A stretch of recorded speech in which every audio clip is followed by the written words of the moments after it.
It is time for another legendary fish adventure here in Call of the Wild theAngler. We've got a new legendary spawning on Golden Ridge Reserve this week, and it's the one I've been waiting for, Goldstein the largemouth bass.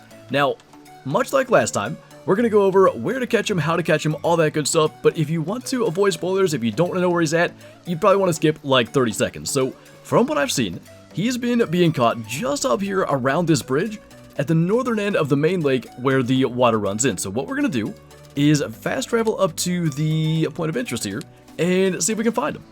So this is the bridge where he's been being encountered, and when you come over here, you want to make sure you bring the right lure, and you can find out what to bring by going into the handbook. So if we take a look in the legendary fish section, for Goldstein, his bait and lure preferences are poppers, crankbaits, and frogs. I'm going with the popper, and in this particular case, I went with a hook size 1/0 popper, mostly because I felt like that would fit a fish of this size. So with this elevated perspective of the bridge, I'm thinking we should be able to kind of peer down in and spot him from above.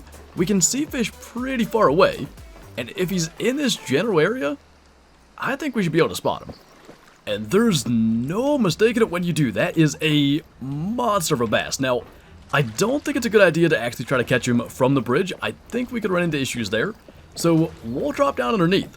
And just before we cast, I want to take a look at the equipment we're using. So if we jump into the inventory, our rod setup is as follows. We've got the 66-pound rod with the 22-pound reel, obviously 22-pound test, and the 1/0 hook size popper.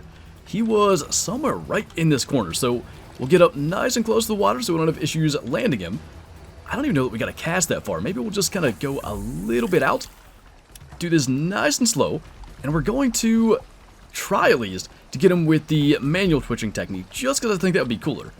I don't know where he went. It looked like he just went deeper as we saw him. I don't see him immediately, but something topwater like this, if he hits it, I think we're going to know it. Oh, he's literally right there, and he is going to hit it, I think. Gotta make sure we keep the technique up. So now the question is, oh, okay, 75 drag was not a good idea. How far is he going to take this? I think in a place like this, it's probably good that there's kind of like a maximum distance he can go, because he's gonna hit that opposite bank. I'm gonna say though, based on the fact that the drag is screaming as he just gets further and further away, he's probably gonna find that opposite bank. And it is right in that area, like 225, 226 feet seems to be the opposite bank. He's not going any further, but we're also not really gaining any ground ourselves. And, I mean, what we could do is bring the drag up and just kind of see if we can pull him our way at all, but he is not budging. I mean, he's a huge fish, not a surprise. And, man, we got to be careful doing that. That could snap fast. Finally getting a little somewhere, I think. Went up to 50% drag just to be able to have a little more control. 50 feet nearly, and he's still like 7.5 below the surface. I want to see if we can bring him up here so we can see him. It's starting to get a little bit dark. 45 feet, and that pumping is working. I mean, we get a couple of feet of slack every time, and he's clearly worn down enough that he's not able to do that. We have to be almost able to see him. There he is, and I think he did. Kind of as expected, I think he saw us. Let's go a little lower on the tension. I wonder how far, like, it's undoing several minutes of progress just that fast. And he's still going. Maybe now we've got him worn down a little bit? It still is interesting that he came all the way to, like, I don't know, 25 feet and then seemingly saw us. We're going to keep working with this, keep on pumping and bringing him closer. Because it seems like we've got a pretty good handle on him. I think we will, just because he's going to get closer, drop the drag maybe to 50%. Because if we end up pumping and he does the same thing, sees us and just goes, that could be problematic. He's almost within sight range again. That's why I wanted to do that. And again, I think he saw us and just doesn't want to give up. But if we can counter and just keep him from literally undoing everything we just did in the last 15 to 20 minutes, I'm going to be intrigued to see how long this took, because it's been a while. And I mean, what's crazy is he's 50 feet away, and he was 25 foot deep. Like, he's going to the bottom, which I would love to see him, like, come to the surface and try to spit the hook, but for now, let's just focus on trying to land him. We're going to go back to pumping. Going to go back down to 50% just in case he's 35 feet again. Should be able to see him any second now. There he is. He's still trying to run, but I think we've got him worn out. A little bit further. Wish we could see him just a bit better. I think as we pump him up to the surface here, we will. Look at the size of that guy, and he's still trying to go, but I don't think he's got anything left. Got to get a couple more feet. Also, not going to try to snap the line there. He is making it tough, but you can tell he's just completely tired out. I think we're going to be okay to just kind of bring the drag up a little bit, get him these last couple feet and land him. That little drop off there in the water is kind of messing us up. I hope that doesn't snap the line. Okay, we got him by it. At least mostly. I mean, look at that. Like, he's not letting us pull him that last bit. Look at the size of that guy. 4 feet. We had it for just a second. We got him. That had to be like a half hour. Look at the size of that bass. 27 pounds. It was only 16 minutes? Boy, did it feel longer than that. He made it feel way longer. That was wild. Way better fight than the Atlantic salmon over on Norway. And I understand the legendaries here on Golden Ridge Reserve are older and probably more well balanced. I want to make sure we get like a good full length screenshot as he kind of picks up his tail there. That was a lot of fun. 27-pound largemouth bass. Pretty cool the way that worked out. And the fact that we got to catch him on the popper, and I mean literally right beside us. That was pretty neat. Almost 3 foot long. Let's go ahead and throw him back. And I don't want to actually end the video here, but again, if you want to come here and catch him, all the information's there, the gear we use, the location, all that good stuff. And I mean, just be willing to be patient with it. You saw the way that we did it. We kept the drag fairly high, 50-60%, to be able to control him a little bit, be able to counter when he did run, but not high enough that it's going to snap, because we got close. But basically, as we looked at last time, there's a bunch of new rods and reels that we don't have, and we don't have the money to be able to get them. We're sitting a little below 16,000 credits, and I want to say there was one that's worth over 100,000. So I'd like to go and just earn some credits, and that may be better done on Norway, actually. My thought process is fairly decent sized fish like Arctic char that can be caught pretty easily with the setup we have probably is going to be good for us. There is, by the way, also a legendary active here on Norway. I believe it's the pike, and I haven't looked into that one. I expect that to be quite a battle as well, and I figured it'd be best not to do 2 of those in one video. So if you're interested, I would recommend checking out the official theAngler Discord. There is a really dedicated community of people over there who look for the legendaries, post locations, all that good stuff, and often post with spoilers in case you don't want to actually find out where it is. But that's basically the only reason videos like this can exist, because I wouldn't have time to go through and find the legendary every week. But because of them, we're able to actually do this and have really cool experiences like we did today with Goldstein. And just like that, we've got our first char on, and you know what? It might not be a bad one. I don't think we're in for anything like what we just had with the bass, but the fact that at 55% drag, he didn't just start coming right in, probably is a good sign. Now, we're standing in a bit of a weird spot, so hopefully we can land this thing, because it may well be our best one. He looks pretty good from here. Tough to really make a determination from above like this, but definitely not a bad sized fish. I wouldn't say he's a diamond or anything. I think diamond is maybe 15 pounds or in that area, but good chance at a gold anyway. Okay, we're going to be able to land him even from standing up here. We will stop standing in this weird spot after that. He's a 12-pound silver, so maybe diamond's even 18 or so. But I mean, not a bad deal. Less than a minute to bring in a fish like that, and they're pretty easy to catch. Just, we have a hook size 5 spoon. You don't have to do anything. It's just constant retrieve. Another pretty good one there that should not take long to get interested, and hopefully even less time to bring in. But funny enough, at least at first he's not reacting. That's working a little bit better. Probably in that same size range too. I mean, that's not a bad deal.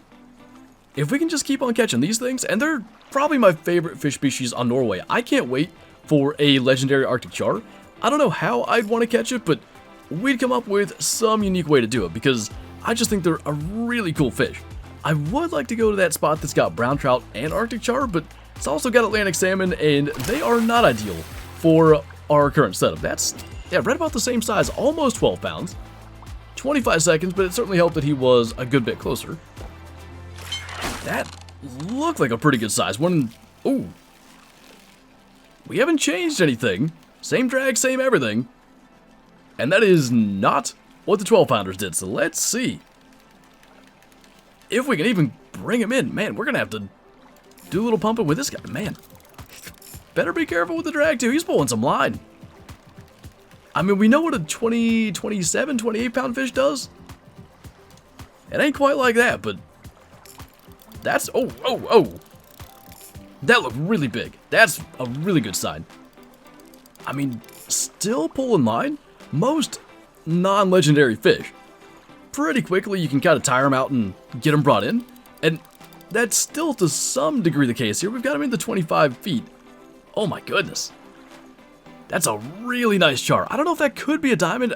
That would be amazing if he makes it. I'm not going to get my hopes up, but that's a big fish.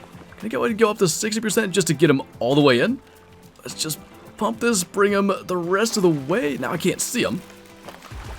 I mean, we're right there. There we go. What do we have for that guy? I've never seen one that big. A gold at 16.47. I don't know how big they get. That still only took a minute and a half. That wasn't that bad, but it felt like more. I'm guessing, I mean, rainbow trout diamond is like 17. It's probably a little bigger than that. This might be a good spot for him, though. And the best thing about that one is we have, I think, our first cast since we caught the first char with no bites. That was not one that we saw from the surface or anything, and those are my favorite kind. And I still, on some level, wish the legendaries could be more like that. I do like how they are, and I think it's a lot of fun. I believe in the last video, I suggested maybe some legendaries that work exactly how the current ones do, and some that are like random spawn, never visible from the surface, just a chance that you hook into one, because even in that situation, what was just a nice gold char, when he jumped out of the water, and it was obvious how much bigger he was than any of the others, that was really cool. Saw that guy darting over there. He is not exactly 20 pounds, but, you know, adds to our total here. I think maybe we'll try to go and catch some other species. I don't know what yet, but just to add some variety. That dude is 5.59 pounds, so not our smallest. Let's go and pick one more species to keep working on getting credits from. I honestly don't know if this will work, but I do want to try to catch some brown trout if we can, but I of course want to avoid the Atlantic salmon today because the setup we have just is going to have us retrieving them for far longer than we want to. So my thought was to use a preferred bait for brown trout that the Atlantic salmon doesn't list, and the one that I decided to go with is pearl barley bait fishing. So should be interesting, but I mean, assuming there's brown trout around, we should be able to find out if it's going to work. Got something's attention out there, so the question is it going to be a brown trout? I mean, if it's a salmon, it's a small one. I think it's a brown trout. It almost looked like an Arctic char at first, but I think it's just the back of a fairly small brown trout. But that is exactly what it is, so maybe this is going to work. It'll be a little slower than catching char, but yeah, I mean, not too bad. 5 pounds. We can catch a few more of those. We'll be looking good. Is that a catfish? We can see it pretty well from here. It is no brown trout. Let's see. It should kind of just dive down. And it's small enough that it's not going to be able to do a lot here, but I think that's a bullhead catfish. We haven't caught a lot of those, and they're a good bit smaller than I think they're flatheads over on Golden Ridge Reserve. So I don't know exactly what we might be looking at here, but from a distance, he was quite visible. I think we actually ran the line against the side of the boat, but just a little 2-pounder, nothing special. Kinda cool we can catch them here too. I mean, the view from here, I don't know if it's the lighting or what, but it really makes it quite obvious what's going on. That one looks a little bit bigger than the first one we caught. Just gotta make sure we don't jump the gun, because he's really taking his time. There we go. Gotta be, I don't know, maybe like a 7 or 8 pounder, but probably gonna be the last fish of the day. And I like it. This spot has got Atlantic salmon for sure, but using a bait they're not really interested in, there's a couple of species here that we can catch that I just love the target. Brown trout and bullhead catfish both. That was actually a smaller one. A juvenile at 4 pounds. It looked really big. I guess being zoomed in like that does it. 1 score. Fantastic. But I think at some stage in the near future, we're going to take a look at the challenges and making money through those. But, I mean, we're over 16,000 credits, slowly moving. And we'll see if we can get that going in a faster direction sometime soon, because I'd love to get a hold of some of the top-end equipment and get to try that out.